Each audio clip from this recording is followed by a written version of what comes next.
Pak. Ah, Kau buat apa sini? Buat terbiak apa? tak ada. Terangnya. Ramai tanya ni. Ah. Segmen C Randy. Ah. Dah ramai tak minat. Habis sekarang semua SUV? nak pakai SUV. Betul. Ah. Sekarang limo macam S-Class tu pun kurang dah. Orang nak Range Rover. Range Rover. Audi Q7. Tapi tu semua mahal. Yang tanya ni Ini ya. Yang antara yang paling mampu milik Jepun punya. Itulah. Tapi SUV memang dah trend lah. Bentley pun nak keluarkan SUV. Apa Mentega? Bentayga. Bentayga. Dengan Aurora Lamborghini pun nak keluarkan SUV. Mesti laju tu. Itulah kan. So itulah ni dia. 3 SUV yang popular sekarang ni lah. So duduk sini korang betapa lah cari ilham lah. View. View. Kau ni betul buang terbiak lah. Ini semua pacuan 2 roda kan? Roda depan kan? SUV pekan. SUV pekan? Tapi tak guna duduk kat sini Pak. Dah tak payah fikir banyak. Kita bawa balik pergi pekan. Kita pandu uji elok-elok, okey? Okey dah. Udah tu. Macam putus cinta pula aku tengok kau duduk sini. Sebelum kita memulakan pemanduan, mari kita lihat spesifikasi ketiga-tiga SUV dulu. Seperti yang telah disebut, ketiga-tiga SUV yang dipilih adalah buatan Jepun, enjin berkapasiti 2 liter dengan pacuan hadapan. Ini adalah versi yang terlaris dari setiap jenama. Kita mulakan dengan harga jualan atas jalan raya tanpa insurans yang paling rendah sekali, iaitu Mazda CX-5 dengan harga RM125,376 30 sen. Enjinnya menghasilkan 155 kuasa kuda dan 200 Nm torque. Transmisinya pula adalah jenis automatik 6 kelajuan. SUV yang kedua pula adalah Nissan X-Trail dengan harga RM136,976 sen. Enjin berkapasiti 2 liter menghasilkan hanya 144 kuasa kuda dan 200 Nm torque. Semua kuasa itu disalurkan ke roda melalui transmisi CVT dengan 7 kelajuan maya. Dan akhir sekali ialah Honda CR-V dengan harga jualan RM137,782 39 sen. Ia datang dengan 155 kuasa kuda dan 190 Nm torque. Transmisinya pula adalah automatik 5 kelajuan. Kelebihan SUV ni adalah sebenarnya sistem gantungan. Ya. Dia lagi mantap. Besar, keras. Jadi langgar lubang tak risau. Tayar dia lebih tebal, lebih menyerap permukaan tak rata atau kasar. Memang sesuai untuk jalan raya Kuala Lumpur. Betul. Dan dia juga mempunyai travel ataupun pergerakan yang lebih besar. Jadi alunan besar tu dia lagi terkawal lah. Masalahnya kalau tayar tu rasa macam terlebih pam angin, rasa walaupun angin okey, dan tak berikan keselesaan tu, rugilah. Tak dapatlah menikmati kelebihan sebuah SUV pula. Betul. Jadi sayangnya Nissan X-Trail ni dekat situ dia kurang sikit. Tapi sikit tau, bukannya banyak sangat. Dia bukan tak selesa. Dia bukan tak selesa. Kalau bandingkan lagi dua tu, yang lagi dua tu lagi selesa kan. Betul. Kelebihan dia pula, yang ni ketara beza dia. Keselesaan di lebuh raya, di hal laju yang lebih tinggi. Maknanya jalan jauh dia sedap lah. Memang jalan jauh dia sedap. Kenapa? Sebab dia tak seketat macam suspension sukan CX-5 tu. Yang CR-V tu pula, kalau alunan besar dia membuai. Dia punya kawalan tak seketat. Okey. Lagi satu, test pengendalian di pasir roundabout. Ini dia, mana pasirnya? Ini dia.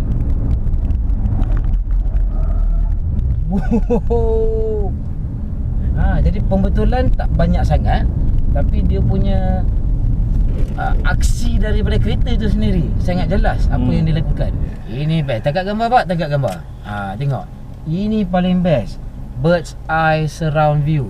Kalau nak ke depan pun boleh pakai display ni. Tengok ni. Boleh nampak pokok.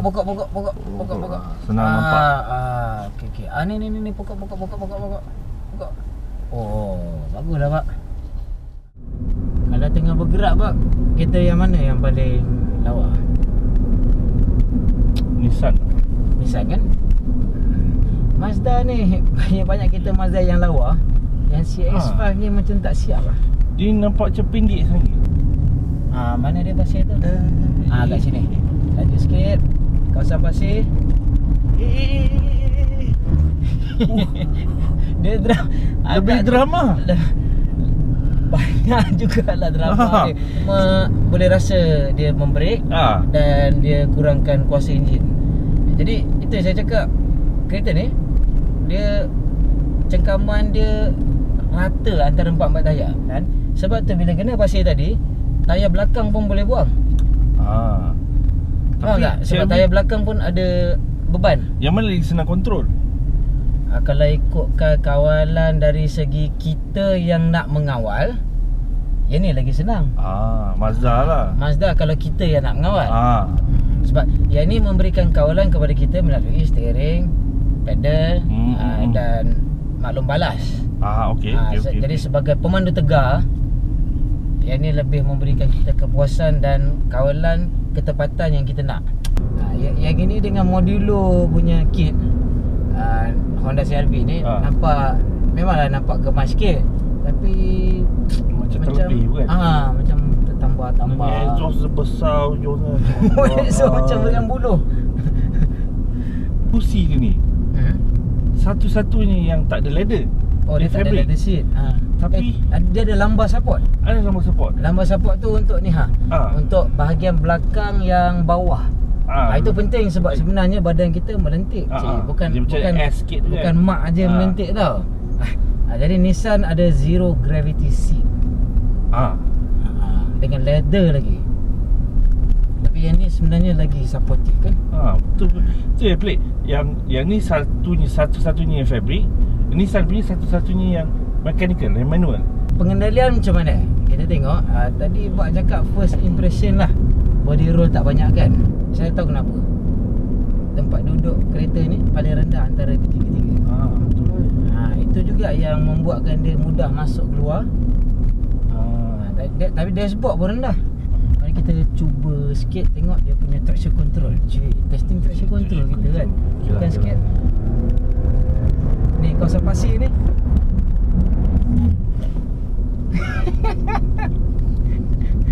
Okey. Secara amnya boleh rasa keseimbangan dia lebih ke depan. Dia tak memainkan peranan di belakang sangat. Tapi kita cuba lagi. Nampak tak? Nampak. Sebab dia lebih memberi peranan kepada tayar depan. Tapi secara confidence lah. Saya rasa macam X3 tu lagi confident dari segi sistem kawalan elektronik dia lah. Sebab tadi X3 pun kita bawa lagi laju. Kita buang lagi dahsyat. Tapi dia punya tangkap balik tu lagi mendadak kan. Untuk pengendalian macam ni, pusing-pusing 3-point turn semua kan. Yang ni lah tetap. Tengok. Ini senang. Ini senang. Dia punya kadar pusingan. Boleh tengok luar apa senang. Lepas tu steering ini pun di hal laju rendah. Steering ni paling senang mengawal kereta, paling tepat. Sekarang penutup untuk kenderaan perkakasan sukan kita. Ya. Selepas 3 hari dan 3 malam memandu setiap satu, pemenangnya adalah Land Rover Discovery. Belum start lagi lah. Kita cakap kereta ni lah.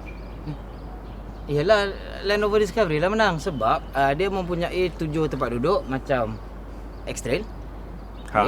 Dia mempunyai kelengkapan perkakasan dalaman apa semua, ciri-ciri elektronik terkini, moden teknologi semua macam Mazda CX-5. Dan dia ada kemudahan penggunaan dan jenama tu, kepercayaan jenama tu macam Honda.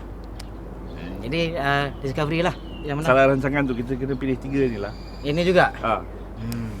Tapi itulah ciri-ciri utama tiga-tiga kereta ni.